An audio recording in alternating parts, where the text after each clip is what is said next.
tell us a little bit about what you saw and being able to relay that message to Cora when you watched Kimbrel pitch and kind of help out so he wasn't tipping his pitches. So tipping pitches, we hear about it all the time. People at home understand what tipping pitches is all about. It's amazing. And that's remarkable. Alex, it's the Halloween episode of Tipping Pitches, which means that it's important for context for me to tell all of our listeners listening right now what you're dressed up as for Halloween. You've come to the Tipping Pitches studio today fully dressed up as John Boy, Yankees uniform, and you're doing a lot of lip reading, you know, looking out the window, looking at people down on the street, seeing what they're talking about. Yeah. Thought it was a really effective costume. Nicely done this year. So does that make you talking Jake? Amazing self-owned by me. No, I think that makes me Aaron Boone. Oh. I'm just going to get progressively madder at you over the course of doing this podcast for asking me completely fair questions. Who's the worst person in the baseball world that you could dress up as? What's the name of the guy who always tries to catch the home runs? The foul ball. Zach Hampel? Yeah. That'd be a good one. That'd be for the real heads. But like, how would you identify yourself as him? Just like be wearing a baseball glove and like right. ask a random child if you can reenact stealing easy. a ball from him? Right. You have to wear the black hat with the MLB logo on it, right? The one that like umpires wear. Is that what he wears? That is what he wears. Once again, I don't know anything about this guy. I know too much about this man. Okay. He's been in my life for too long. Wear like a black t-shirt. Yeah, wear a glove. Did he hurt you? Like, did he steal a ball from you? You know, if he hurts one of us, he hurts all of us. That's okay? true. Yeah. And then the glove, of course. And then the glove, yeah. And you just have to knock and then over just start throwing elbows yeah. in the bar or wherever you are. So then can you dress up as the kid and just be like in the background of every photo that I take, like looking absolutely heartbroken? Unfortunately, I don't think that would work because I'm taller than you and don't look much like a kid. Would this costume involve... it's not like Zach Hampel's a big dude. He's just got grit, you know? He's got, you know what he has? He's got dignity. Dignity. Determination. Mm-hmm. Grit, hustle, elbow grease, character. That's right. Keep going. I don't know if I can. My best baseball deep cut Halloween costume that I came up with last night as we were peppering these back and forth at each other, waiting in line to get into a bar that we eventually were not let into and were shuttled next door to their sister bar, which actually wasn't their sister bar. It was just a different bar. My best one that I came up with was we could have been Terry Collins and Tom Hallion. Yes. Which I think is still ripe. I think we could still do that at some point in the future. We could do that this week, you know? We could. I mean, Halloween hasn't happened yet. Exactly. When we go see Psycho on Halloween in the theater, we could go dressed as Terry Collins and Tom Hallion. The one person in that theater who gets that would freak out. They would be really excited. Which one of us is which? Famously, you hate baseball jerseys, so... Famously. I mean, it feels... I feel like you have to be Terry, right? Yeah. Like, yeah, it's too fitting. So then are you going to put on like the umpire, like the pads and the... Right. Well, I could... At this point, I could be Zach Hampel and Tom Hallion. Multifaceted costume, just switching back and forth. When we're together... when we're together, we can do one bit. When we're apart, we can do another. Okay. Can you come up with anything better? Like a costume for you and I? One of us could go as like the Philly Fanatic, and one of us could go as Blooper. You know? Wow, we really have to flip a coin for who gets to be who. Yeah, I know. I don't know who wants to be Blooper. It's kind of no one wins there, if we're being quite honest. I think that we could do that. I'd be fine to be Blooper if it was like you were sort of like murdering Blooper. You know, like I'm dead Blooper. Halloween-esque costume. I don't know. Did you see? I mean, I don't know what.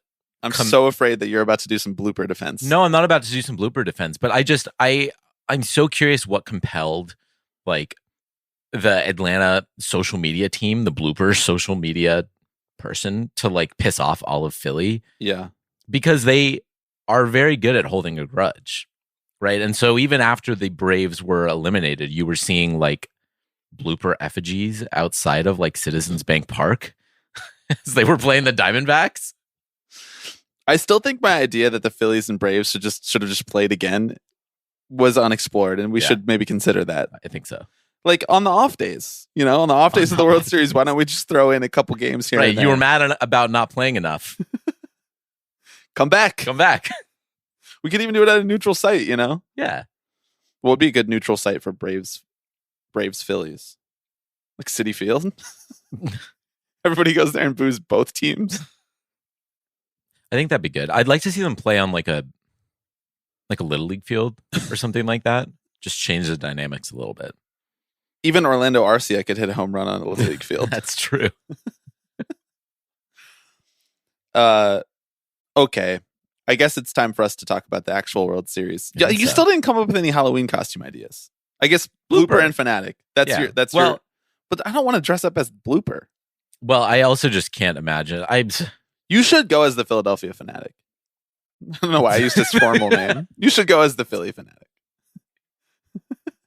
My friends call me the Philly Fanatic. Is that the name on his birth certificate? I think so. Yeah. You know that like the Phillies definitely have like a birth certificate, like a fake birth certificate out there circulating of him somewhere just to keep the lore consistent. So, like, does the Philly Fanatic have a social security number? Probably. Is the Philly Fanatic registered to vote? This is Joe Biden's America. Philly Fanatic is swinging Pennsylvania blue. Yeah. Well, Philly Fanatic is too disillusioned by the political process these days, I think. Interesting. So Philly Fanatic doesn't believe in electoralism anymore. Philly Fanatic believes in direct action. Philly Fanatic building local power. You heard it here first. Unionize the mascots? Did I just find our new t-shirt? I think you know. So when we did the Unionize the Miners shirts, and then the miners unionized, and people were like, "Oh, you did it now. Now you have to predict what's going to happen next by putting it on the shirt." And as you're looking at my shirt right now, I'm wearing a shirt that says Nationalized Baseball. We kind of shot our shot. That we maybe like pulled up from beyond half court with that one. Yeah. Unionizing the miners was like, that was a solid 3-point shot, but they did it. It was reasonable. Now maybe Nationalized Baseball too strong. So we take a step back. We unionize the mascots. So in bargaining meetings, yes, they come in full costume. They come in full costume. Of course. I'm just making sure. We're not unionizing the people who are playing the mascots. Oh, God, no. No. They're still getting minimum wage. We're unionizing the mascots themselves. Right. Okay. So this means the mascots are going to start getting like paid. Like now we need to start opening bank accounts for the mascots. Frankly, the mascots should be part of SAG. They should be on strike right now. Yeah, they should. They are acting. They're doing full character work, literally. Yeah. There's just been no mascot content really in this World Series. Not nearly as much as there would be if the Phillies had made it. Well, because the Rangers... The Rangers mascot's like a cowboy? Like, yeah. It kind of scares me how much the Texas flag is present at the Rangers park. I'm like all for, state flags are fine. I'm all for like being proud of where you come from, but just all for states' rights. Come on. The way that they do it just doesn't feel right. It doesn't feel like they mean the same thing. Right. It doesn't feel like they mean the same thing as when you hung your California state flag in our dorm room. They're not going for that same energy. Well, and famously, the Diamondbacks mascot is not even like a snake. It's a bobcat.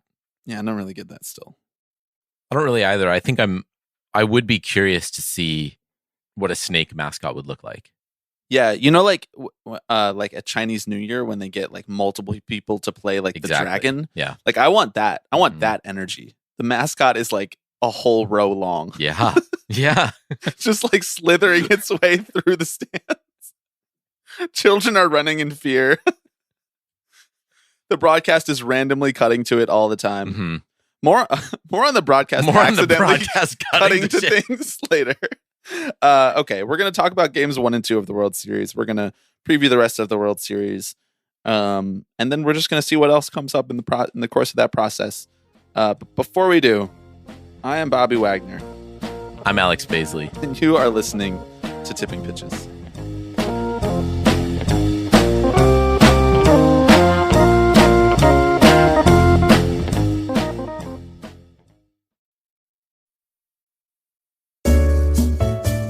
Do you want to make a podcast? Spotify has got a platform that lets you make one super easily, then distribute it everywhere, and even earn money all in one place for free. It's called Spotify for Podcasters.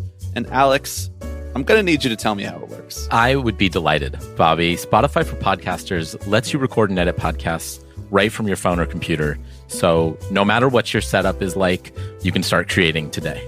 Then you can distribute your podcast to Spotify and everywhere else podcasts are heard.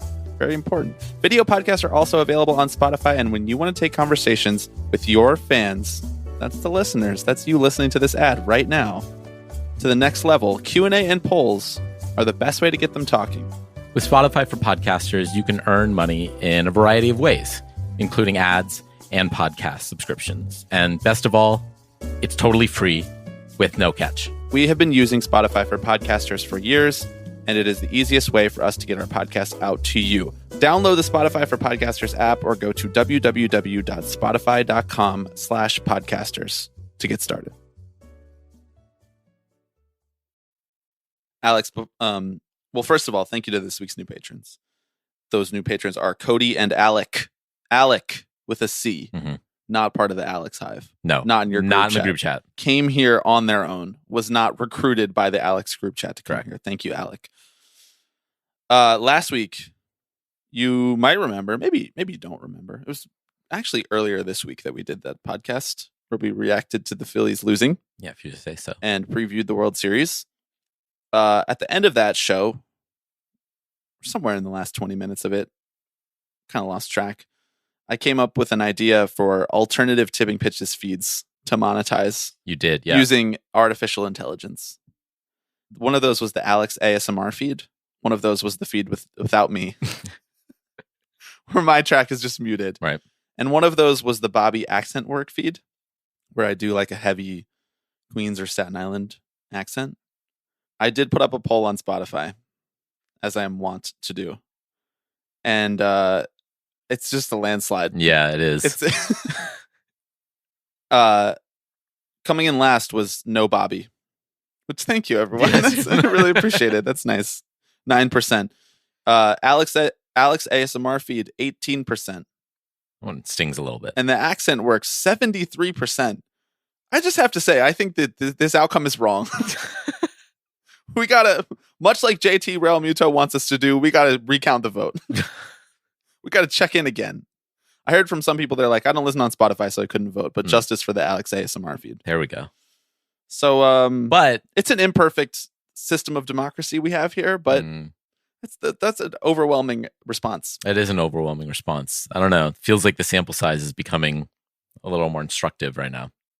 So all that to say, where are you taking us first in your journey through accents on this episode? I did not agree to do several different kinds of accents. Okay. Although maybe the poll was misleading in that way. Like if people just voted and didn't actually listen to us do that bit on the show, which I don't recommend because I recommend listening all the way to the end of the show. Which most of you do, completion rate's looking good. I've been checking that data, doing the analytic work. But I'm not going to do like British accent. You will not find me doing like British, Australian, whatever other accents people do when they say that they're going to practice accent work. Right. I could do Delco, but prove it. I mean, it's not hard. It's not far away at any time. I can't really do, you know what I'm not good at? I'm not good at like Canadian or like Midwesterner, like Michigan, or I'm not really good at Pittsburgh either. The Yinzer accent, can't do that one. I'm just being honest. I know what my strengths and my weaknesses are. Much like the Arizona Diamondbacks. That was good. Thank you. They're playing to their strengths. I have said this every time we have talked about the Diamondbacks this postseason. I said this when they made the playoffs, and I'm just going to keep saying it. I just don't think they're that good. Hilarious thing to say 1-1 in the World Series. I mean, does it make sense to you? I mean, like they are obviously playing really well, and everybody on the team, I can see the outcome that makes them a good player. You know what I mean? But like for all of them to be doing it at the same time, for all of the pitchers to be coming in the spots that they are, and locking it down, especially against this Rangers lineup, I'm just flabbergasted. I just don't have an explanation for it. And I think it's wildly entertaining. Yeah. I want to say, I'm not saying that I just don't think they're that good from the perspective of like, this is boring. This is a boring matchup, which was the storyline heading into this World Series once people processed the fact that they weren't going to get, the stacked Phillies lineup versus the stacked Rangers lineup in like a maximum talent on talent matchup of the teams that were remaining in the field. But like, I have been wildly entertained by these first two games. The second game less so. Yeah.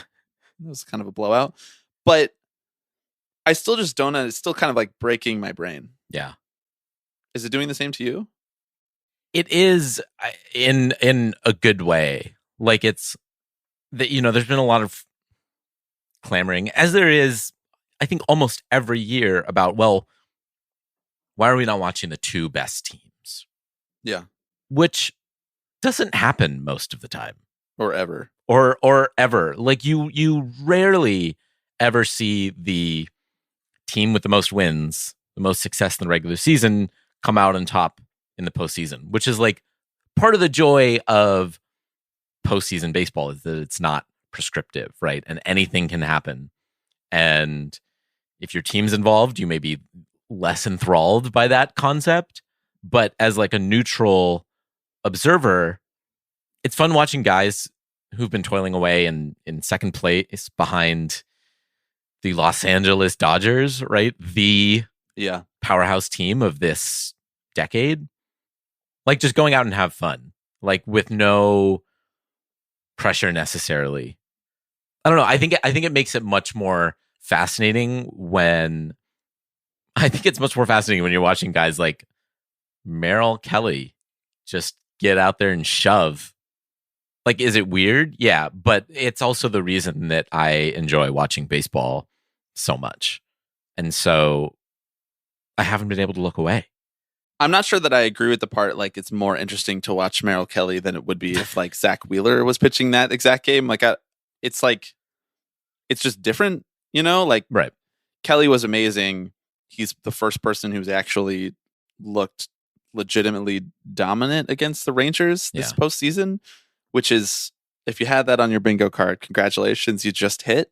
But I think that the Diamondbacks, the reason that it's hard to talk about the Diamondbacks, or like the reason that it's hard for the kind of like neutral baseball fans' opinion of the Diamondbacks to catch up is because they just don't have a lot of like famous players. Right. And the ways that they made it into the playoffs, the ways that they built a team are not like the easiest to understand. Like they developed a lot of players internally, obviously Corbin Carroll, chief among them, but even like Alec Thomas has been massive to their run this season. And Christian Walker is a guy who like has been bad in the playoffs, but was hugely important to their team from a run scoring perspective all year. He had a really good season at the plate.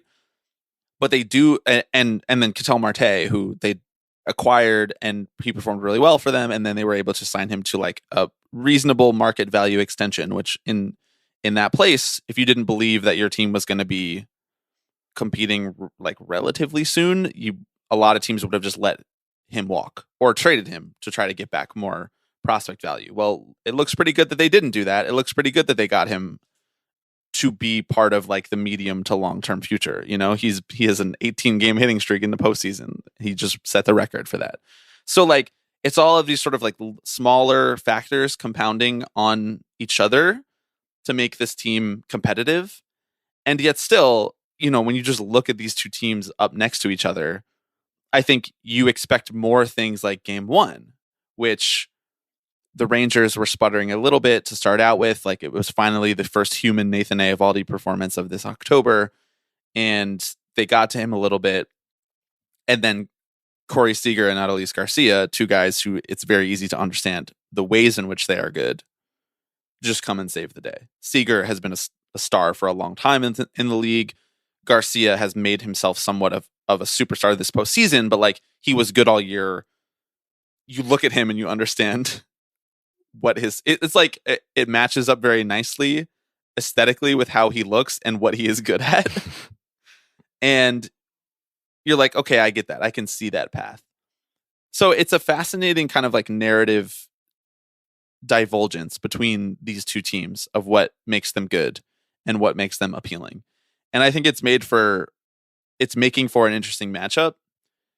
I'll be curious to see as this series goes later on what it feels like to have both of these teams' weaknesses in the spotlight, because neither of these teams has like a ton of pitching depth. Neither of these teams has a very good bullpen. These are the 23rd and 24th ranked bullpens by Fangraphs WAR, which is like the worst two bullpens to match up in a World Series in like quite some time. And if not ever, I actually don't remember. I heard that stat somewhere and I don't remember if it was like ever or like just in a very long time. But long story short, not teams with bad bullpens do not usually make it to the World Series for obvious reasons. And so as we head into these later games in the series, does that start to compound? Like which team's weaknesses will be exposed more? I still believe, like you said, I still believe that the Rangers are going to win out because even though they got blown out in game 2, I just trust them more. I just trust their hitters more. And that's the worst way to predict what's going to happen in the baseball postseason, but it's really the only thing we have left at this point that I believe in. No, I agree. I mean, this is a real like sort of like head versus heart series, you know, like my head says, yeah, the Rangers are the better team on paper, have a more holistic lineup, have more sort of name brand guys, right? Actual recognizable stars, even if they're not kind of the marquee players. And my heart says, yeah, but Tommy Pham, right? But Gabby Moreno. Get Tommy Pham a ring. That's what all Mets fans were saying in April. That's right. Get Tommy Pham his ring. And now we're still saying it. Tied with Albert Pujols for most 4-hit games in the MLB postseason, which is kind of insane like in to one me. postseason run? Correct. Or like all time? A lot of statistics on this episode. I know. Yeah, we're really in our bag. Like I think in two stats. In one season. Yeah. In one October. postseason. Yeah. Okay. That's a nice little nugget. I like that. Yeah. When did Pujols do it? 2011? I pressed too far. I'm sorry. Forget it. Keep going. I don't know if you saw he was pinch hit for right in game 2 with Tommy Pham. Yeah, having had 4 hits already in the game. I thought you were talking about Pujols in 2011 again. Things are good. We're fine. And there was some uproar. You don't know if I saw? I mean, like 12 years ago? I don't remember that. There was some uproar because they wanted to get him a 5-hit Yeah, let's game? get him a 5-hit game. And Pham came out and said, no, actually, I asked to be pinch hit for so that my boy Jace Peterson could have his first World Series AB. Nice. Which, once again, I kind of that's the heart right there. What an interesting guy. What a strange man. He seems, honestly, like he carries himself with dignity in an unironic sense. He seems like he is a very proud man of his accomplishments and a very serious man. Mm-hmm. When I watch him, I'm like, that's a guy who would not like our bits. Nope. Some baseball players I watch, and I'm like, they get the vibe. They could come on here. Famously, Nathaniel Lowe last week, who I called Josh Lowe at first and then realized it was Nathaniel Lowe like 3 minutes later. I think he could come on and he could do our bits. I think Spencer Strider could do our bits really well. But Pham, he would just be like, why aren't you guys asking me a question? I've appreciated the players who have been a little more forthcoming with their frustrations at like not getting asked a question. Yeah, the Castellanos thing. Like the Castellanos, just like, so you had a great game tonight. Right. Is there a question? I, on one hand, appreciate that. And on the other hand, it just makes me worry, that we're going to have a guest on here one time and I'm going to do like a 5-part question. They're going to be like, so what do you actually want me to answer? What is the question? Yeah, like, exactly. It sounds like you were answering your own question. I was actually, so this is a little bit of a side quest story here. But so I was watching game 1 at a bar with a friend who also works in the podcast industry. and we were discussing the concept of how like podcast conversational logic is such that even if you don't understand what the person is asking you, or even if you don't agree that it's a good question, the decorum of it is that you kind of just have to pretend like you do understand just to keep the conversation flowing. Yeah. So like it doesn't work if you ask someone a question and they're just like, no. Or no, I don't see it that way. To borrow a phrase from Christopher Moltisanti. Yeah.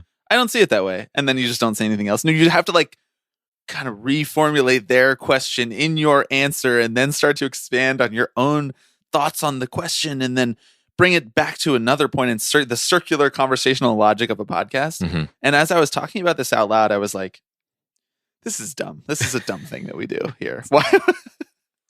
And our show is like maybe the biggest culprit of it. Like I'll ask you questions and I'm like, that's not a real question. That's just like a thought formulated in the shape I'd of like a question. You to respond to. Exactly. Respond to my thought. Well, it would never be the worst kind of way to talk to a person in real life, you know, because you can't ask genuine questions on a podcast. Right. Like if we started this show and I was like, so how are you, Alex? And you were like giving me a real answer and not doing like a bit about how bit of a week, we should be Terry Collins and Tom Hallion for Halloween. Like it wouldn't work. It just would not work. Your thoughts?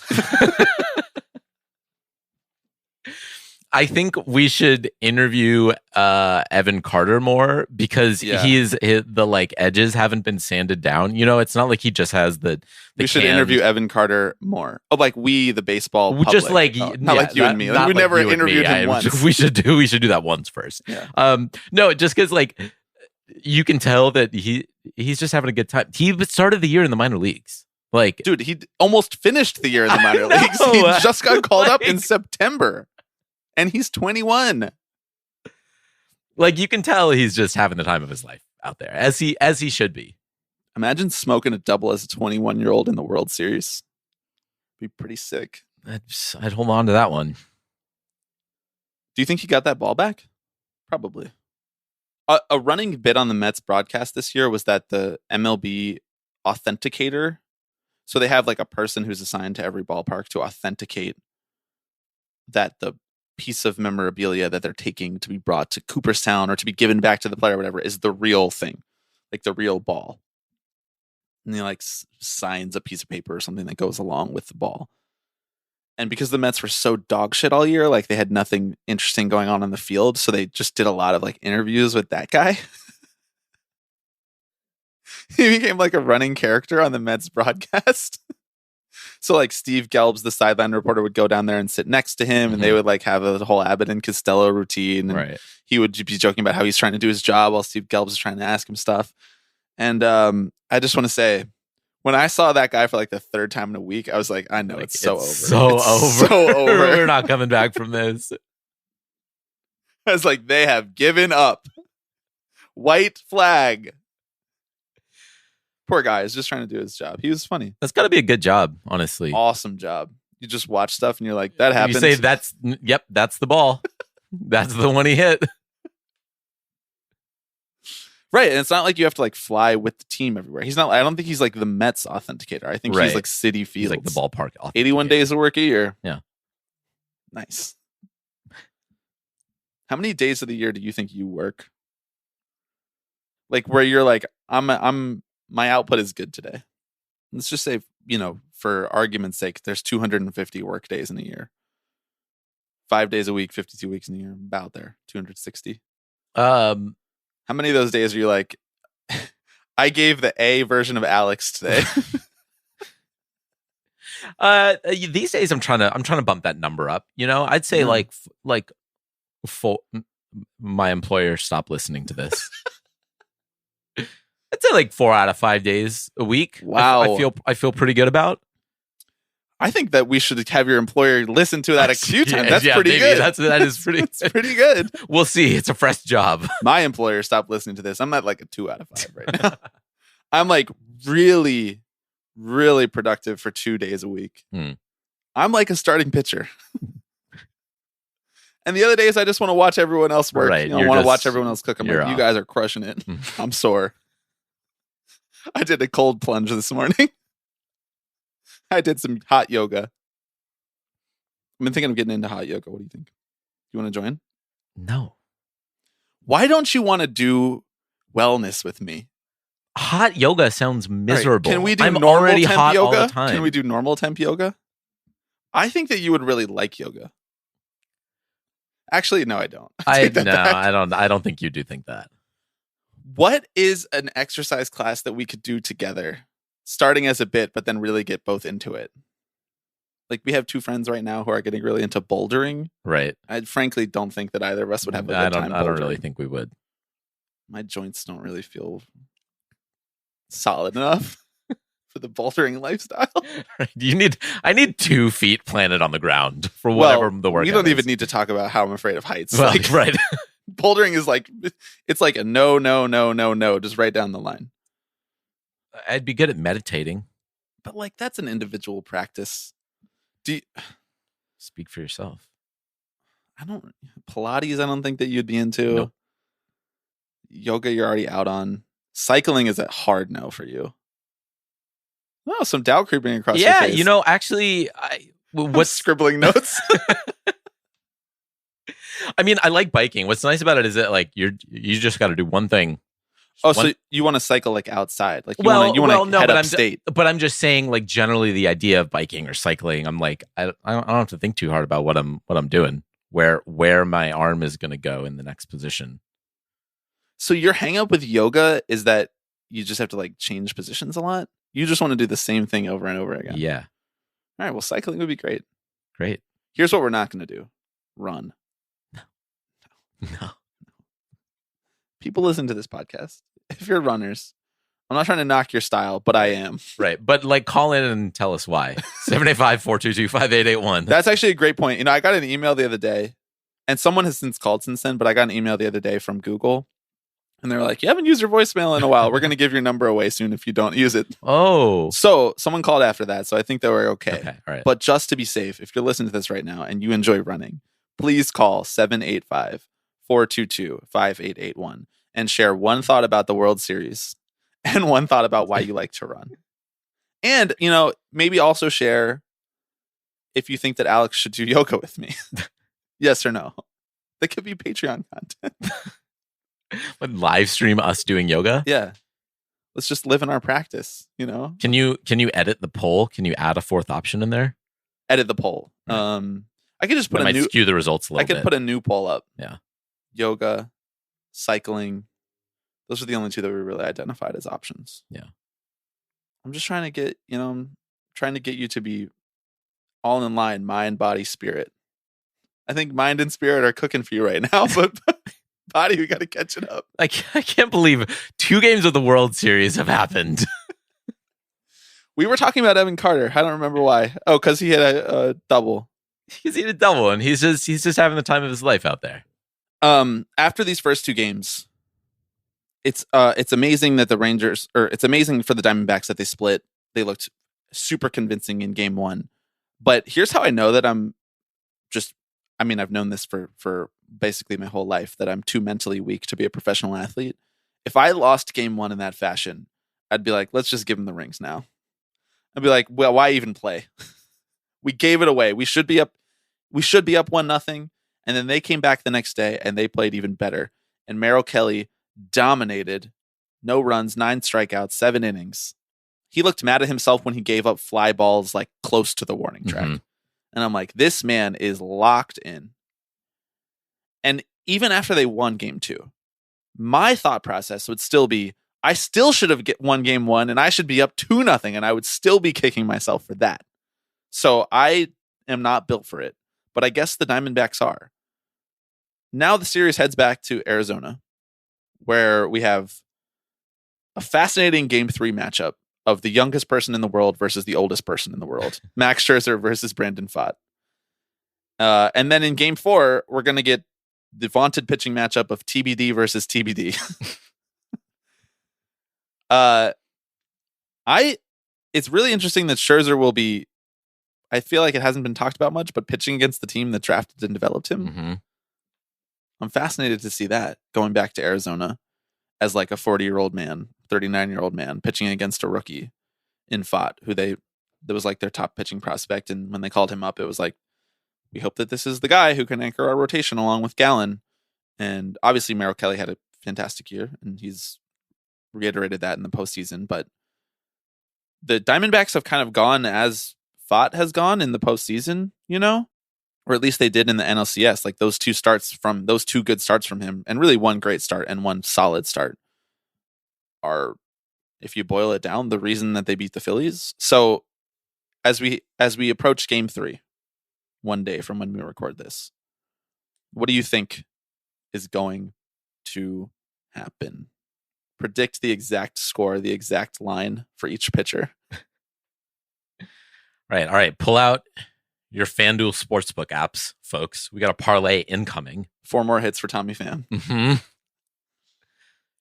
I don't know. I think it's going to be messy. Like Yeah, I think so too. And I think we're going to be better for that. I think it's going to be enjoyable. Scherzer, I think, performed about as most people would have expected him to against the Astros, which was bad, not great.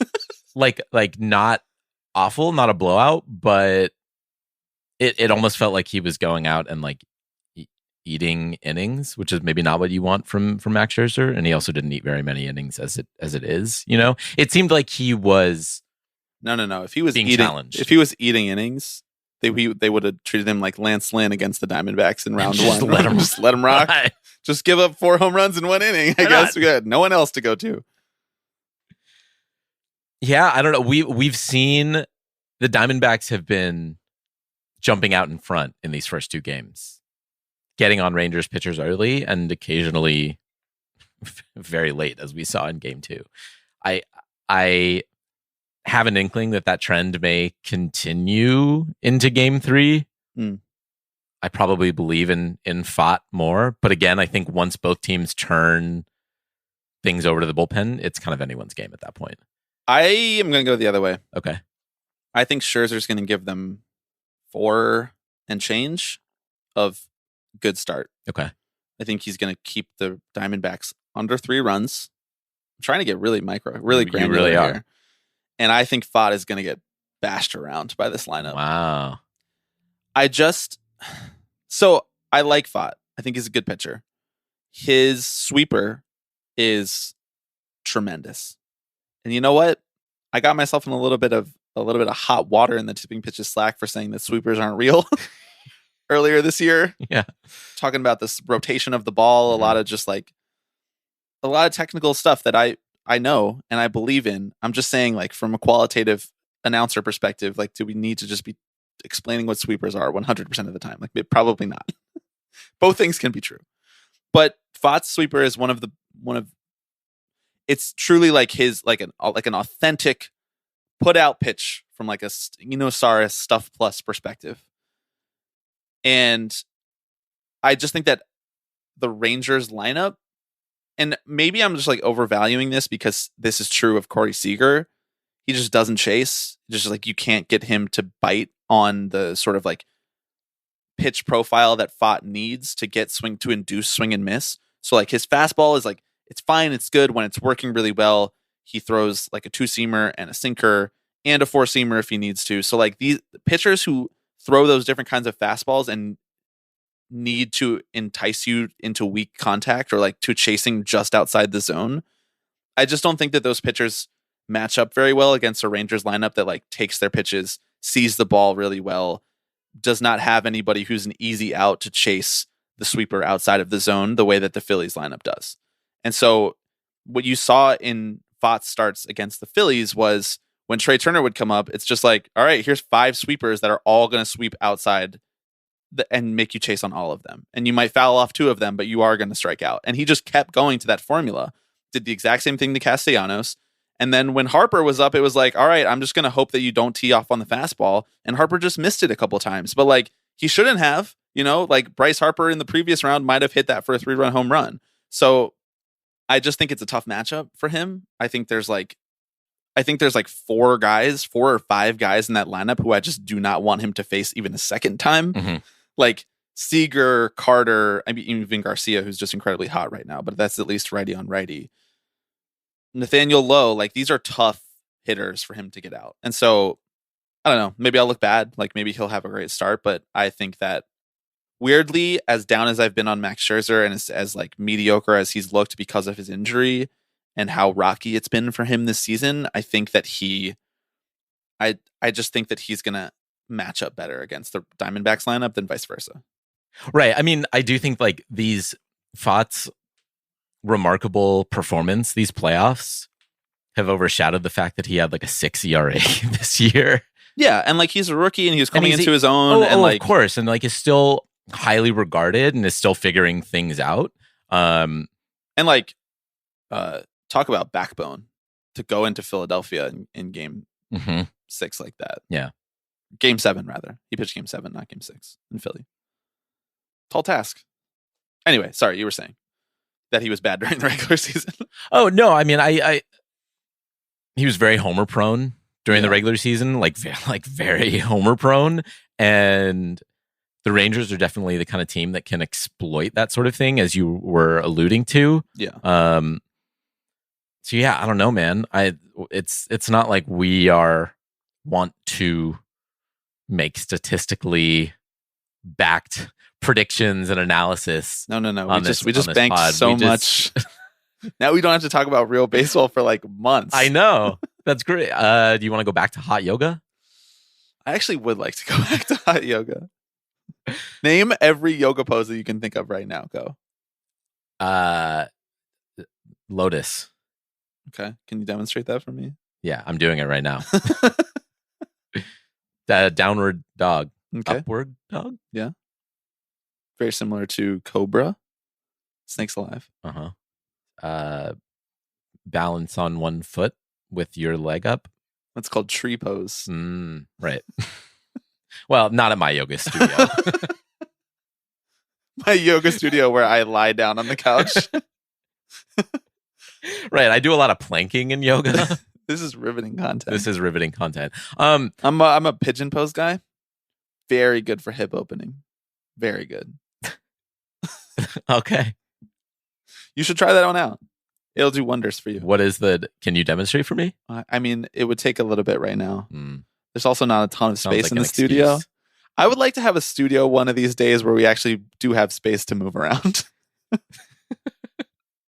Just a dream of mine, just a soft goal that I have for us. The pigeon pose is like where you're kind of like leaning forward and you put your hip underneath you and you like bend your foot to the side. And then you like sit on top of it. And ideally you should be able to like bend all the way forward and lean forward, but there's levels. Right, there is levels. You got to work up to that. Right, just like Avicii said, there's levels. In the pandemic, for about a week, myself and my friend committed to learning how to do the splits, and we did not make it very far. You had to like do stretches every day. No, like, it's like it takes a lot of prep. Yeah, is what I've heard. Yep, and not what I've learned, because I'm not willing to try that. It's a mental hurdle for me, but I'm really happy for everybody who does. Just keep on keeping on, I guess is my advice. I don't know how first basemen do that. That's extremely true. Like once again, I know they like stretch before the game and like they're in good physical condition, but the ability to be able to put your body in that position in a split second like that is unreal. Shouts out G-Man Choi. I mean, he's the best to ever do it. I think he really is. The splits at first base. Yeah. I think that we would have had a great time talking about Keith Hernandez if we were doing this pod in the 80s, because he was doing crazy shit like that. And then he was also like, doing Keith Hernandez stuff, popping greenies in the dugout. How growing an amazing mustache. Yeah, that's true. God, what an icon. How have you felt about the broadcast this World Series? I have not listened to it. You haven't? 1 second. Okay. Of either game. I think the Fox broadcast of the ALCS side of the bracket was god awful for most of this October. And I say that as someone who is a Joe Davis fan. Yeah. I think so. This might seem like an obvious thing to say, but I think that Joe Davis sounds like an announcer. Right. He's got the kind of gravitas to his voice. Yeah. And like, you can't really teach that in most cases. You can perfect it if you have the kind of voice and the kind of delivery, but there's a difference between affecting announcer voice and just kind of like doing it. And I think that some people think that Joe Davis is affecting it a little bit, and that bothers that about them. But I honestly think it sounds pretty natural. And I think if you watch the Dodgers broadcasts on Sportsnet LA, it feels like even more natural. And I attribute most of that to the fact that his partner on the Fox broadcasts is John Smoltz, who is like, when I went on that whole tirade about like podcast logic, John Smoltz is like the complete opposite. He just like starts thoughts and doesn't finish them. And so I'm like, if you're the play-by-play guy, what are you supposed to do? Like, you can't do color. You can't do play-by-play and fill in on the color that the other guy is not offering. Right. The dynamic just is does like not mostly work. just doing additional play-by-play work. But like, that's true. And also then he's doing random, like extremely esoteric bits of color that he doesn't then generalize, like that he doesn't make digestible for the person who's listening to them. Right. So he'll do like 30 seconds of very in-depth conversation about like pitch tunneling. And I'm like, oh my God, this is getting really interesting. Now, like, bring it home. Like, explain to me why that's relevant. And then he just doesn't do the second part of that. Right. And I'm like, so you're just like, you're not a color guy. You're just like a guy who watches the game Yeah. and just happens to be the person talking.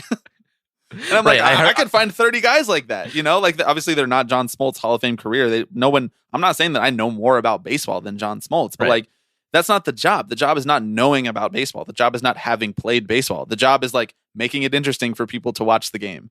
And he's really bad at it. He's just phenomenally bad at it. No, he has managed to really stick to his guns of not improving as a broadcaster. Like, he's been doing this for years at this point, and there's a bit of an expectation, I would say, that like, all right, first couple of years on the job, if you want to be a curmudgeon, you're going to piss everyone off, but like, you're still learning the ropes. And I don't know, I feels like we're kind of past that honeymoon period where you can get away with being not engaging. Like, you are the guy that Fox is going to turn to every World Series. You have to be able to meet the moment at this point. So like, I think when we first started doing this pod and we were doing our normal John Smoltz hate like everybody else who has a podcast, it was like more so from the perspective of what you're talking about. Like, he's a curmudgeon.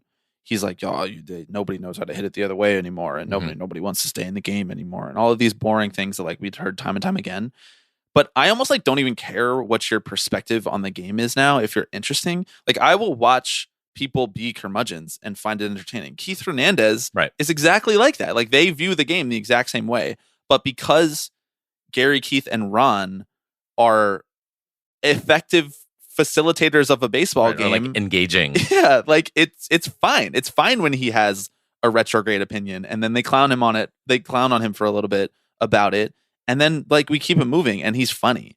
But like now at this point, it's both curmudgeonly and like weirdly, like inconsistent. You know, Buck and McCarver was like as much of a curmudgeon as anybody, and I thought that he was like boring and kind of like stentorian, but like at least he sounded like a broadcaster, and at least there was like a back and forth between them. There was actually worked really well. Chemistry there. I'm just like, this just is not working for me. I mean, I don't know if it's been better or worse during the World Series. Like, you would know better than me. I watched the first game in a bar with no sound. I watched the second game, as is tradition for Halloween, on my phone with no sound while we were doing other things. So dressed up in ridiculous costumes. Yeah. So I don't really know if it's been better or worse during the World Series, but it's it never doesn't feel like it's forced for him. Right. It just seems like an inconvenience for him that he has to be talking about this baseball game. I'm like, you could just retire. Like, you're rich. Like, it's fine. Yeah.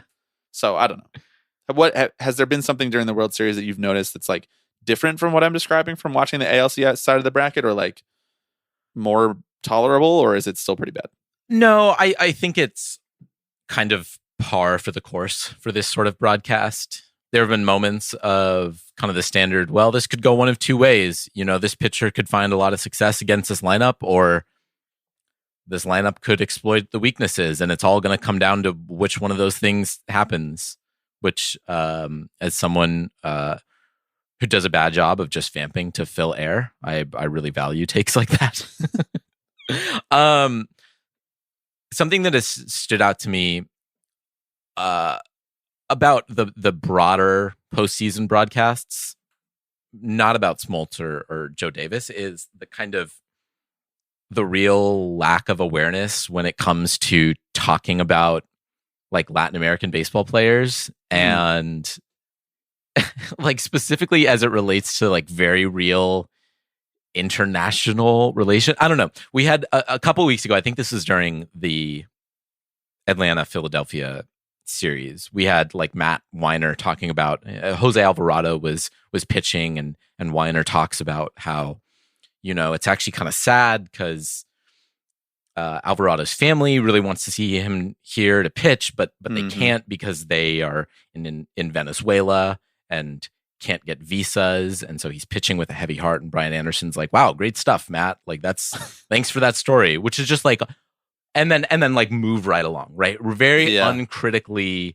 talk about why this player's family cannot come to see him pitch, and like the role that say a country like the United States might play in that sort of thing. Not that I'm expecting them to like really get into that, but it just felt, it really sort of took me out of it, of like, you're acknowledging the larger context in which these games are being played, but refusing to actually engage with them like from a critical perspective. And then the thing that I saw a lot of folks talking about after game one, after the Cuban Adolis Garcia homered off of Miguel Castro, right? Kevin Burkhardt came out and said, "Oh wow, like how poetic is that? You know, the Cuban homering off Castro." Did he really? Yeah, he did. And not only that, the social media manager heard that and was like, "That's a bar. I'm gonna tweet that out." Damn, I'm so glad you told me about this.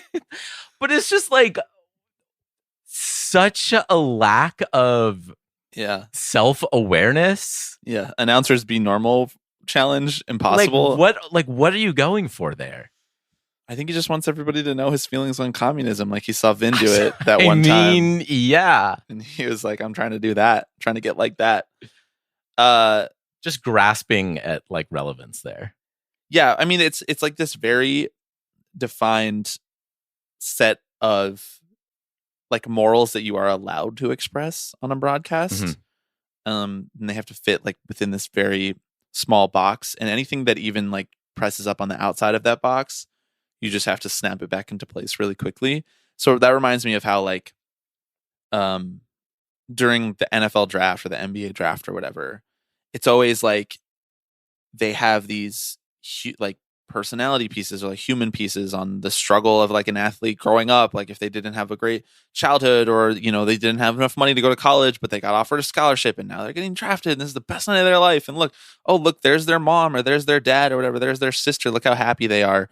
And it always has to end in that exact same way, like these stories about how basically like failed our society is, and they always have to just land the plane in the exact same spot. And that's even more magnified when you're doing it on like a World Series broadcast like you're talking about, or, you know, an NLDS broadcast, because you just have less time. Like there's a pitch coming, so you have to talk about that pitch. And so I'm almost like, don't even do it at all. Yeah. Or just be bold enough to say like, that's pretty bad. Someone should have done something about that. Right. Yeah. But then anytime anyone does come out and challenge that assumption, people are shocked. People are taken aback. Did you see this thing with Charles Barkley last week and Adam Silver? Where he had addressed Adam Silver about that. So he asked Adam Silver during an Inside the NBA interview on their set, like, why are we having such a problem seemingly with domestic violence in this league? And I mean, I don't think it's I don't think it'll come as a shock to everybody, but like most of the time when you have a commissioner on your show and you're a league partner, those questions are pre-approved. Yeah. And right. They were about to cut to commercial, and Barkley was basically like, I don't care. We need to talk about this. Yeah. And that question that Barkley asked was not pre-approved. And you could tell in Silver's response that he was like a little bit taken off guard that he asked him this question. and he answered it in like his very diplomatic way, and like he talked about, I don't know, like programs that they're trying Right, it to was very employ, and mealy-mouthed to, like- how like the NBA, the National Basketball Players Association has been a good partner in trying to like work through these things, et cetera, et cetera, et cetera. And I saw a lot of people praising Barkley, rightly so, but it strikes me as such a inherent condemnation of how bad our discourse is, or how like lacking our discourse is, that a question that is like not even that much of a poke at the commissioner Right. feels like a revelatory thing for someone to ask. Yeah. He was basically just like, domestic violence is bad. What are we doing to make this better? Mhm. Like, how are we helping that in our league? And that's not like you're complicit in the domestic violence problem in the NBA, Mr. Commissioner. What are you going to do to fix it? Or like the ownership structure or the incentive structure of sports, or like masculinity in society and everything that money contributes to that feeling, and, you know, sexism in male sport, in sports that men play. Like, this is an inherent thing that we've capitalized on for decades. Like, he didn't say all of that stuff. Right. He was just like, what are we going to do to He make this could have, better? but like, He could have, and some would argue that like it would have been better if he did. Yeah. But the fact that that feels like such a step, like an overstep, is the reason that like things that you're describing, where like you bring up a thing that is like systematically wrong with a league or systematically wrong with a country on a broadcast, and immediately you just have to like take an awkward step back, and then there's just like a silence or like a tension, because you even named it to begin with. Because there's never going to be like a resolution or like a discussion of the problem that makes you feel like you understand it better, and makes it feel like there's actually something that we can equip ourselves with to fix the problem. Yeah, I don't know. It just really took me out of it. Like, why Yeah. can't we have broadcasters who are just like a Critical little thinkers. right, a little more in tune with like what's actually happening on the ground? Yeah. Is now the part where we talk about how the broadcast randomly cut to a drone shot of the crowd. Guess so. So many choices were made. So game one, I mean, a lot of people pointed this out, but game one, Corey Seager hits a 2-run home run to tie it in the bottom of the ninth with 1 out, and off Paul Sewald. Unfortunately, it was time for Paul Sewald to pitch, and it did not go well. I wish nothing but the best for Paul. Yeah. He'll bounce back. He's got a couple saves in him in this series. I know it. And then, 3 innings later, Adolis Garcia. Couple saves in this series. Yeah, bro. So the Diamondbacks are winning? He's got 1 save. Pushing to 7? He's got one save in him. I would like it to go 7, actually. That'd be fun. It'd be a lot better for our recording schedule if it went 7. no, yeah. Just for everybody at home. Adolis Garcia walk-off home run in the 12th, and he's rounding the bases, and then randomly the broadcast cuts to like a 1.7 second really aggressive like Michael Bay style drone shot of the crowd, and then cuts back to the actual action. And it's like stuff like this happens. Stuff like this happens in sports where like you cut to the wrong camera, and that camera operator was like pivoting or like swiveling to focus on a different player or whatever, and then you immediately cut away from it because you took the wrong shot. This stuff happens every once in a while. It happens way less like during the regular season, when this is the broadcast crew that's doing this every night in and night out. But to do this just like in the middle of essentially the home run trot celebration, like that's pretty bad. It was pretty bad. It was, well, also like the shot just didn't even look very good. Like conceptually, you want a crowd shot where you sort of take in the breadth of the spectacle, right? And so like I don't hate the idea of it, but I don't know, could we get 1080p quality video maybe, or like make it not look like herky jerky? It was like a drone shot that was like going too fast. Right, exactly. It looked like sped up. I saw Jared Seidler from Baseball Prospectus compare it to like a TIE fighter shot from Star Wars, It was almost like you were getting the perspective of the wave. Right, exactly. Like you're the concept of the wave moving through the crowd. Yeah. Oh, unbelievable stuff. Okay, so we talked about game 3, talked a little bit about game 4 being TBD versus TBD. It'll be some combination of like a bullpen game for the Diamondbacks and the Dane Dunning, John Gray, Andrew Heaney Masterclass. triumvirate for the Rangers. And then game 5 will go back to the game 1 pitching matchup of Eovaldi versus Gallen. So we have some good games coming up. Game 5 is the game that we are going to do our watch along for this series. That is Wednesday, November 1st at 8 p.m. Eastern. As a reminder, to be part of the watch along, it is for Patreon members. That is patreon.com/tippingpitches. If you are a patron already, check the Patreon posts in your app, or if you're in the Slack, we'll be dropping the links and stuff in the Slack for how you can join that watch along. So yeah, we'll be broadcasting alongside our friends Joe Davis and John Smoltz. We'll be filling in some of those gaps. Yet to determine. Actually, wait. I did say what I wanted to talk about, which was that the Pool Kids Paramore crossover event of the century for me. Yes. So I'll be talking about that. Any topics that you want to promise to cover? Or are you an open book? Should we do an AMA style watch along? Like ask Alex anything about his childhood. Right. Specifically non-baseball content. Yeah. Well, I don't think we have a problem with that. No, I don't think. You have questions about hot yoga? No. For a one whole inning, Alex is going to do hot yoga.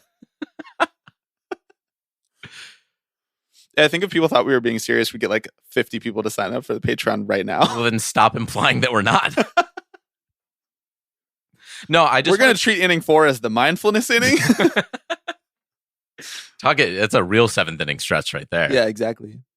No, I only want to talk about ratings. Can we just talk about like TV ratings? What like this matchup means for the future of the sport? Right, like advertising CPM. Right, because like that's really kind of what matters to me. Is like, how does this affect like stock payouts at the end of the year? Well, you're a big buybacks guy. I'm a big buybacks guy, yeah. Like everybody's mad at the airlines for doing like stock buybacks, but you're just like, I mean, the CEO earned that. Mm-hmm. You're the guy that thinks billionaires got the right idea. Famously. Maybe billionaires got the right idea. Okay, well, patreon.com/tippingpitches. The phone number to call in, 785-422-5881. You can also write us an email, tippingpitchespod@gmail.com. with suggestions of what you want Alex's one topic to be. Yeah. You can also write us snail mail. Can you? What's the address of MLB's office? Send a letter to Rob Manfred. Right. Write your representative.